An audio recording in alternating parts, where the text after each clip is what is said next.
What is going on, guys? Kilo here, NeXgenMadden.com, bringing you guys a video on some of the most effective runs in Madden 25. These are off the demo playbook, so we're going to go over one run from each book.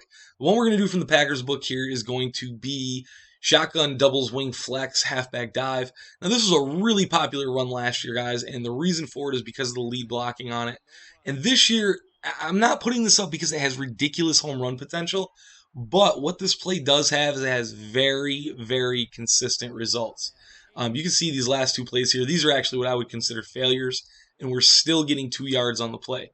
So we're going to go ahead and just keep running it. What I'm doing in this video, too, guys, is I'm giving you guys all uncut footage. I'm not running the play 400 times and taking the best 10 examples I can find. This is all 100% uncut, going against the computer on all Madden, highest difficulty we can get. And they also do a really good job, I've noticed, of adjusting after you run something a million times in a row. So, we're getting a true test of the run here in this video. And I got to say that this run is very, very consistent. The only thing that I had problems with over the course of this video is people getting hurt, people getting tired.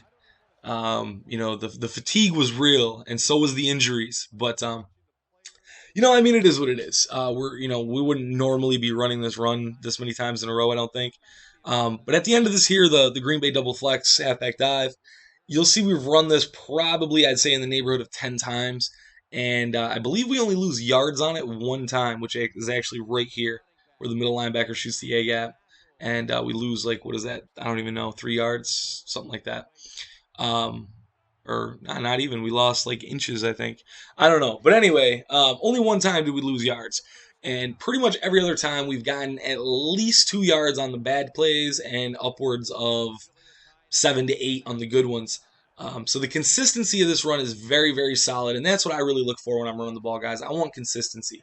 I don't want to have a 50-50 shot of either I'm going to break it as a home run or it's going to be a 7-yard loss.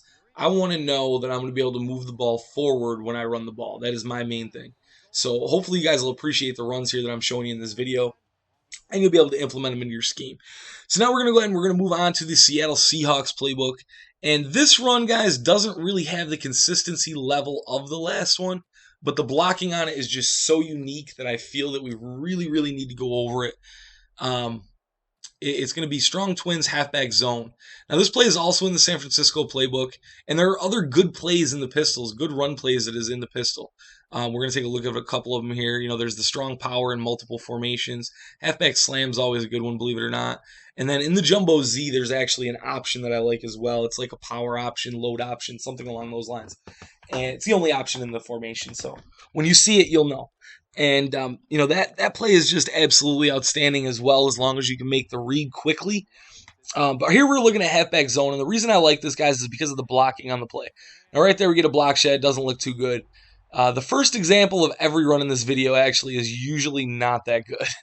But as we go on, you'll see the consistencies of them.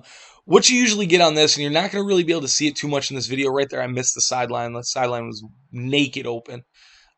You are going to see the blocking against 4-3 be much different than the blocking against this 3-4 that Green Bay is running. Against 4-3, your read is going to be the backside defensive tackle.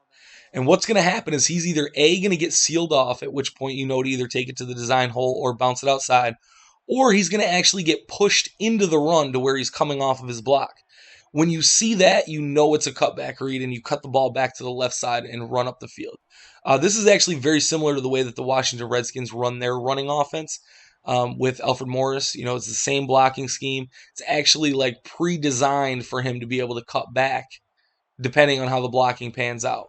You know what I mean? Whatever they can do. If they can seal, I'm sure they will seal. If they can't, then they're going to go ahead and block them into the run, and that's just going to get the whole defense flowing in that direction so that your running back can cut back to the left side and take it upfield. Just really unique blocking scheme, and it's just too unique of a blocking scheme not to, shed some light on it and bring it to everybody's attention. It really is a great run. This video is not doing it as much justice as I do have with it, mixing it in.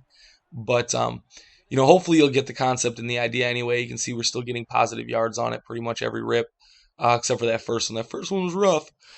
Now we're going to go ahead and we're going to move on to the Baltimore Ravens playbook, and we're going to be looking at a run that I posted actually yesterday as part of a little two-play scheme from Baltimore.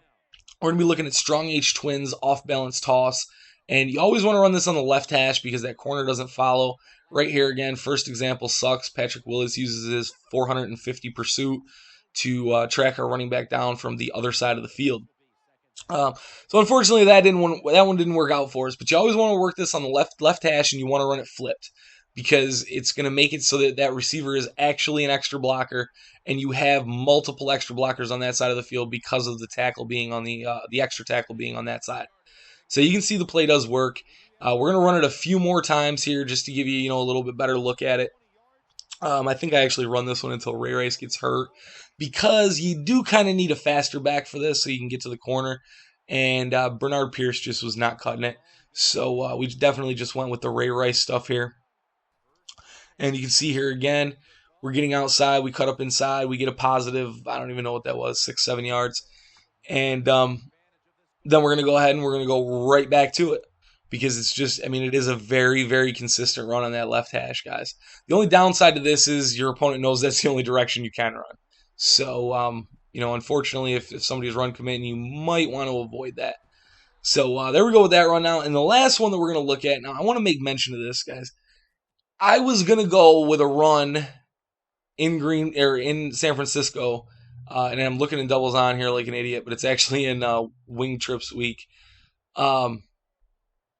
Called Buck Sweep Read Option. And this was going to be the run that I went with out of this play because this run has absolute home run potential. The actual keeping it with your quarterback part is not the greatest on the planet, but when you get the read to give it to your running back, the blocking is phenomenal. Unfortunately, I'm not going to post that though because my man VY Electrify actually posted that very same run play up earlier this morning. So what I'm going to do is I'm going to direct you over to his channel to check that run out.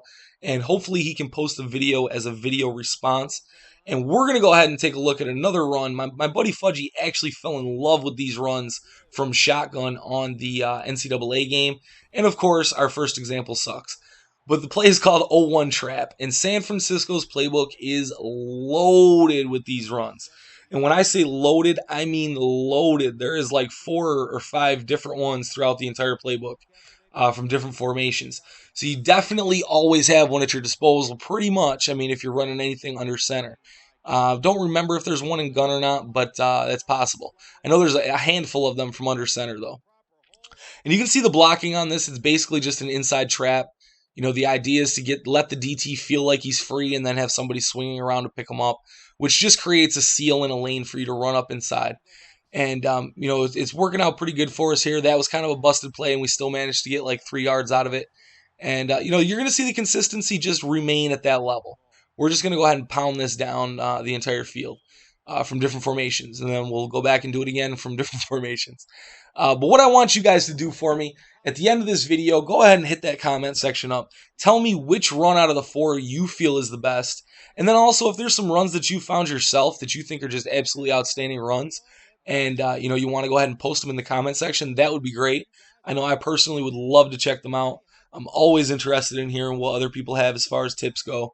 That's really what this whole community thing is about, guys, is sharing knowledge and trying to help each other out to get better. So hopefully we can manage that. As you can see there, we did a little nifty running with Frank Gore on the 0-1 trap. Now, as far as I'm concerned, out of the 4 runs, it's really hard for me to pick one, just because I feel like the 0-1 trap and the halfback dive from Green Bay are the most consistent runs. However, I feel like the off-balance toss from Baltimore's playbook has the most home run potential out of the ones I posted.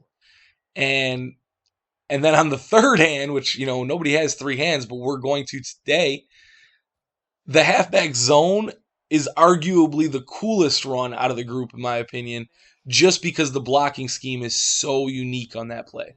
And, that's just outstanding. So it's really hard for me to pick one, but hopefully you guys can let me know what you think is the best one. We're not going to go ahead and include the Buck Sweep Read option in the 4-run voting because, as far as home run potential goes, that run is one of the sickest on the game. I don't imagine another playbook will have a run that's any better than that in terms of big play potential. So, that's definitely one of the best runs I think that we could possibly hope for as far as, get to the end zone quick on a run play. So hopefully you guys enjoyed this video. Running is pretty much back. I mean, the run blocking is pretty good.